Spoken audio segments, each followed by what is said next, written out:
Vamos ao nosso debate e nós temos como convidados aqui o senador pelo Ceará, Eduardo Girão, que daqui a pouco vem, ele não está na tela ainda, a gente só está refazendo a conexão. Também o economista e mestre em administração Fábio Astrauskas. Fábio, seja bem-vindo. E o cientista político Mário Sérgio Lepre, sejam todos muito bem-vindos. Quem tem razão? Fábio, eu vou começar contigo porque os dramas maiores foram em assuntos econômicos, embora os outros assuntos não tiveram atrapalhadas menores também não, mas eu vou reservar esse outro assunto para o Mário Sérgio, tá? O Fábio, me conta lá, você vê algum futuro, digamos, próximo, no curto prazo, para o Ministério da Fazenda, que até agora não conseguiu dar uma ideia de o que vai fazer e como vai fazer? E o que disse que faria teve que voltar atrás. Bem-vindo, Fábio. Obrigado, Piotr. Boa tarde, professor Mário Lepre. Prazer estar aqui com vocês. Você tem toda a razão. Aliás, no início ali você demonstrou o quão difícil está sendo essa largada, né? São muito mais ministérios, muito mais discursos do que o tempo permite para as ações, né, urgentes que o país demanda.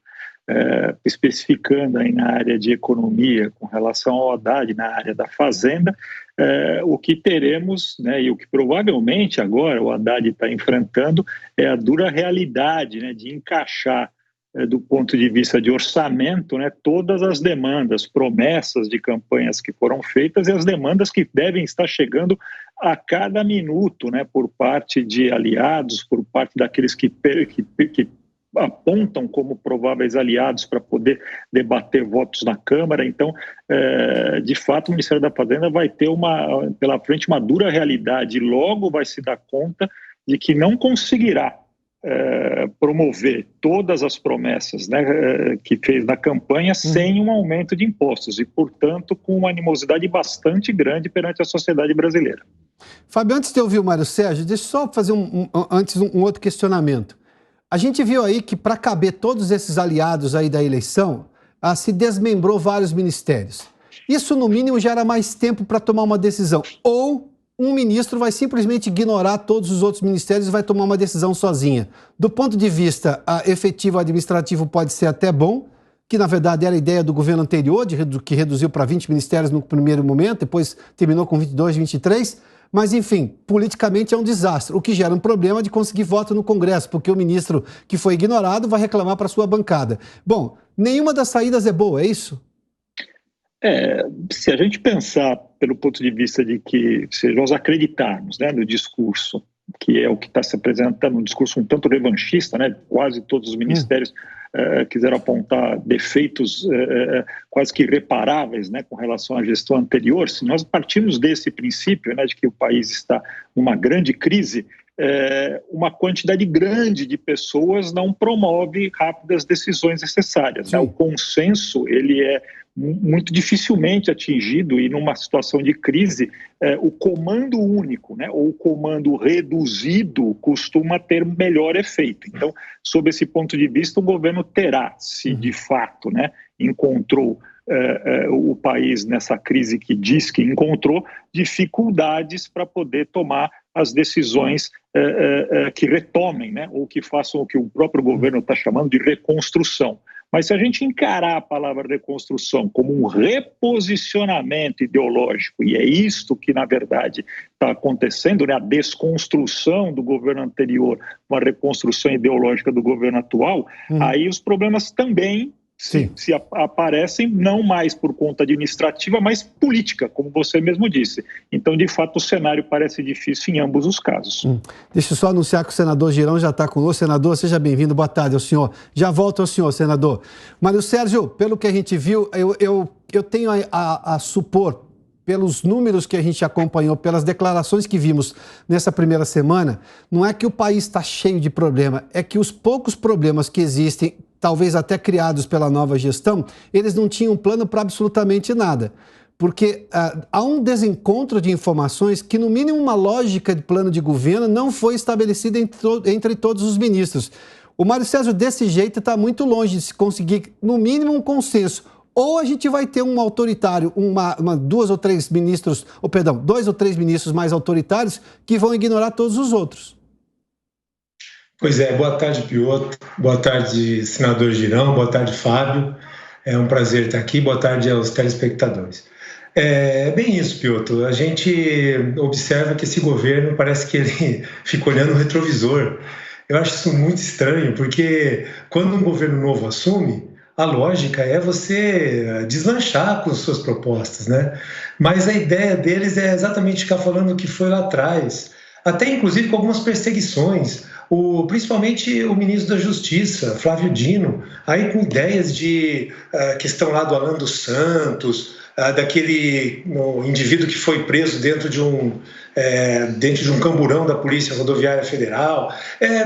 Fica falando de coisas lá de trás, não tem, parece, proposição futura. Eu não gosto disso. Eu acho que o governo ganhou, então ele já tinha que ter, sem dúvida alguma, estabelecido o seu planejamento e teve tempo suficiente, se não tinha na campanha, teve tempo suficiente na transição para já estabelecer metas. E erra muito esse governo quando nega aquilo que fez o governo passado de bom. Eles estão perdendo um tempo danado e vai ser muito ruim para eles, sabe por quê? Porque a comparação não vai ser nada boa. Porque eles querem entrar nessa comparação, mas para eles vai ser muito pior. Por quê? Porque o que eles deveriam ter feito é assumido que a gestão foi muito boa, principalmente a gestão do Paulo Guedes na economia. Nós temos um Brasil que está entregando coisas, serviços, com diminuição, com aumento de arrecadação e diminuição de tributos.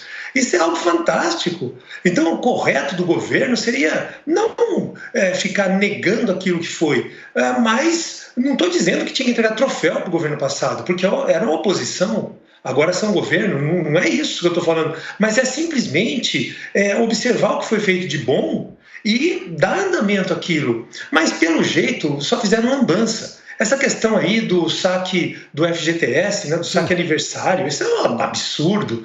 E o ministro fala isso, depois é desautorizado. Então, o outro ministro, o Lupe, né, da questão da Previdência, nós vamos fazer uma anti-reforma da Previdência. Mas como assim?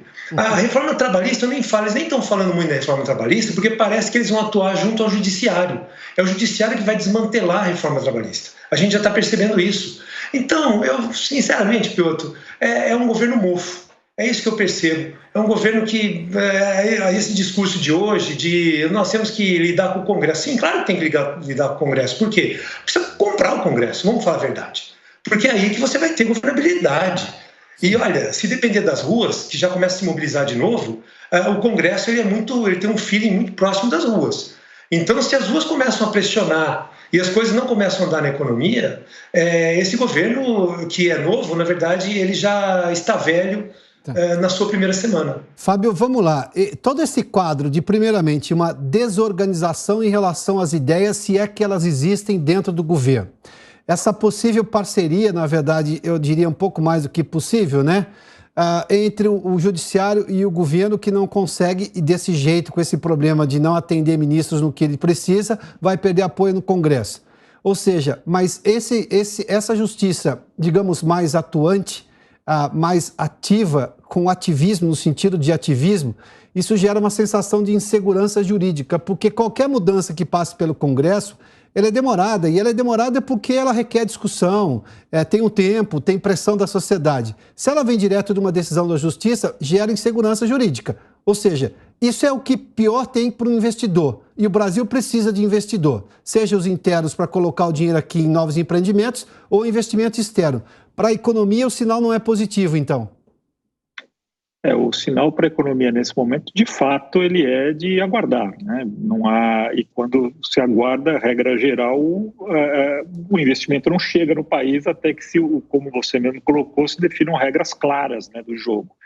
Vamos pegar um exemplo, né? Você citou até no começo do teu programa com relação à Agência Nacional de Águas, né, e Saneamento, cuja lambança essa semana reflete diretamente, né, na estrutura de saneamento, e estamos falando aí de diversas obras possíveis, né, diversas empresas possíveis de serem privatizadas, muitas necessariamente que deveriam ser privatizadas para que o saneamento chegue de maneira universal no Brasil, né?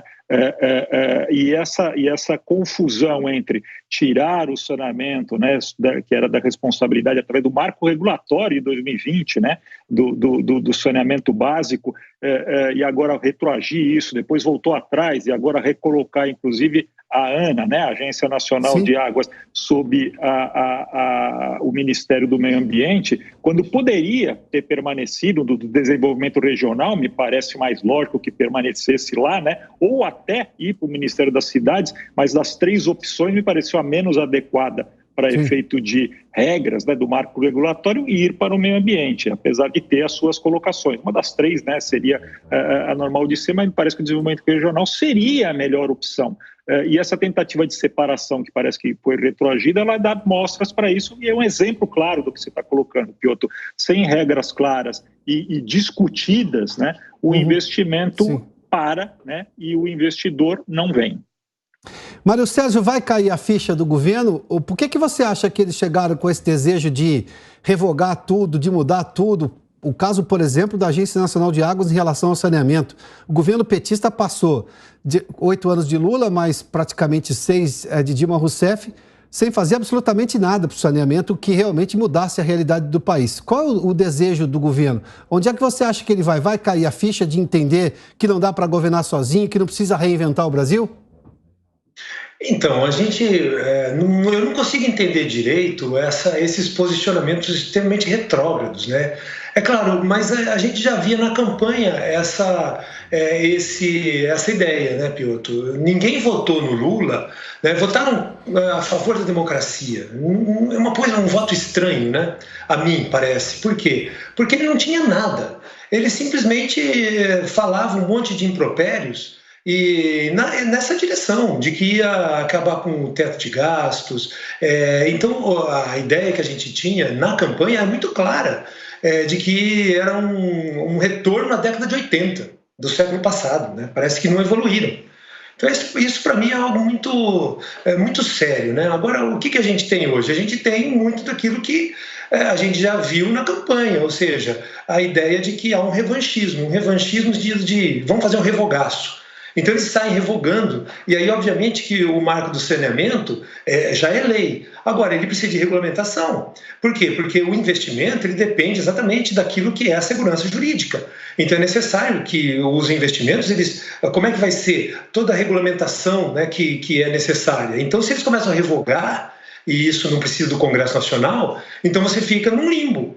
E aí obviamente que a empresa não investe. Como estava dizendo o Fábio aí. Como é que eu vou investir em alguma coisa que eu não sei o que vai acontecer daqui? Aliás, não sei mesmo o que vai acontecer nos próximos 4 anos. Então isso é péssimo. Por quê? Porque é um investimento que estava engatilhado, e no ano passado já havia muito investimento engatilhado, não só na área de saneamento, mas também nas ferrovias, a BR do Mar. Foi tudo uma conquista muito grande do governo passado, e é aquela ideia, né, Piotr? É como se você entendesse que tudo aquilo que foi feito é algo pérfido para o país, não se observa a mínima da técnica. Então é isso que me incomoda muito. Eu não sei onde é que esses caras estão com a cabeça. E outra, nomeações que não são, como o Viga estava falando agora há pouco aí do BNDES. O BNDES estava tendo um quadro técnico que vinha crescendo dentro dele. E agora a impressão que se tem é um desmonte do quadro técnico. Então, e a própria lei das estatais. Porque, veja, a lei das estatais é uma lei ordinária, então ela precisa só de maioria simples no Senado. Já foi aprovada na Câmara. Eu não sei como a Câmara já aprovou isso aí, tem que perguntar para Arthur Lira. Né? Agora, por isso que o senador Girão tem muita propriedade ao dizer que a presidência do Senado é fundamental. Por quê? Não é para impedir o Brasil de nada, é pelo contrário, é para salvar o Brasil.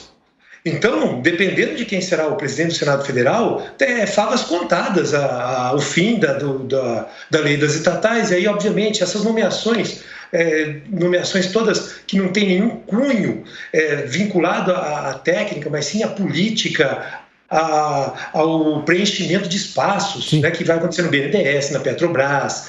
Então, até inclusive, esse futuro CEO da Petrobras aí, que outrora utilizava a lei das estatais para espezinhar algumas nomeações, e agora você observa que ele é um indivíduo que vai ser o presidente da estatal. Sim, claro. E, obviamente, vai depender disso. Aí está aí o girão. O que o Senado vai fazer, meu Deus do céu? É só maioria simples. Bom, eu acho que, dependendo de quem será o presidente do Senado, isso aí é falas contadas. Senador, vamos lá, então, que o Lepre deixou aqui a bola pingando, eu preciso perguntar ao senhor. Tudo vai melhorar, tudo melhora com debate democrático, debate livre. E o senhor fez menção há pouco aqui, eu tinha apresentado antes, essa Procuradoria em Defesa da Democracia. O texto é o seguinte: ela pode representar a União em demandas contra a desinformação. Bom, se o governo começar a dar mais errado ainda do que já deu nessa primeira semana, as críticas vão aumentar. Se eles começarem a calar todo mundo, aí a gente está numa ditadura. Bom, o que o Senado vai fazer, primeiramente, em relação a, digamos, preservar esse debate? Agora são 4h24. Olha, não esquecendo, Piotr, que ontem o ministro da Fazenda deu já uma patada, né? Chegou e disse que precisava estudar, a jornalista estava precisando estudar. Então, está começando mal, inclusive, nesse trato. É que é difícil confrontar com a verdade, né? Quando a gente vai lá, pega o que o Lula prometeu e vê a realidade, né? Você viu que eles não falaram nada de corrupção. Até agora, absolutamente zero. Muito pelo contrário, deram sinais trocados, que o meu receio é do saque, né? Do saque em massa que possa acontecer no Brasil, porque já começaram a colocar ministro que a própria Transparência Internacional já vê com preocupação, já está aí alertando, né, que é o ministro do Desenvolvimento Regional. O Congresso, eu espero que ele possa fazer esse contraponto, né? Eu quero voltar à pergunta inicial dessa dobradinha do Executivo com o nosso STF, né? Eu espero estar equivocado com relação a isso, mas o que a gente vê com essa Procuradoria aí da Verdade, né, uma espécie de Ministério da Verdade, que inclusive eu entrei já ontem, né, protocolei no Senado um projeto de decreto legislativo para assustar esse absurdo, né, acompanhei inclusive o seu editorial anteontem, se eu não me engano, e realmente é uma afronta, né? A gente está aí, vocês mesmos da Jovem Pan estão com jornalistas que não têm redes sociais mais, né? Estão com jornalistas cujos passaportes foram retidos. Não tem nenhuma lei que preveja o que está acontecendo no Brasil, um inquérito inconstitucional, completamente ilegal, e continua, né? Você lembra daquela história que democracia a gente vê depois do dia 30, aquele voto lá do TSE. Perfeito. Mas continuou, hoje é dia 6, e continua a escalada antidemocrática daqueles que deveriam ser os guardiões da Constituição. Mas você pode ter certeza, com a sociedade brasileira que está assustada, mas isso, às vezes, precisa desse choque, né? Com a mobilização no dia 1º de fevereiro para a eleição do Senado, para que se possa trocar o presidente atual e colocar algum que resguarde a democracia, a liberdade que está perdida, e a gente precisa fazer com que ela volte ao Brasil. Eu tenho muita fé que, com o voto aberto, se mostrando em quem cada senador está votando para presidente do Senado, a gente consiga a mudança esperada, a renovação na presidência da Casa. Senador, muitíssimo obrigado pela participação aqui. Fábio, obrigado. Mário Sérgio, obrigado mais uma vez. Boa tarde aos senhores, hein?